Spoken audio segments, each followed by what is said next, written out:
Prima l'intervento in Parlamento dell'onorevole Germano Rachella, adesso le parole forti di Morena Martini che si unisce al coro dei sindaci per chiedere che vengano riconosciute risorse anche ai comuni con meno di 15.000 abitanti.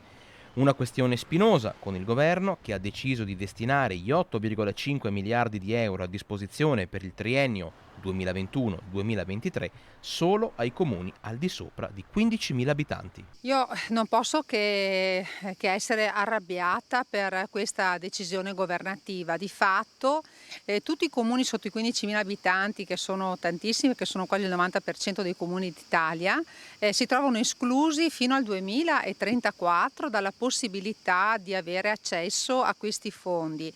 Comuni che magari avevano già dei progetti esecutivi pronti e aspettavano proprio questa possibilità per recuperare le periferie, perché anche nei nostri comuni ci sono le periferie, per magari proporre degli impianti sportivi nuovi o per andare a recuperare delle posizioni dei terreni, delle manifatture che avevano necessità di essere recuperate. Quindi noi sindaci ci troviamo a combattere con delle armi spuntate, a chiedere soldi ai nostri cittadini, ad essere esattori per conto dello Stato, Stato che si dimentica di noi.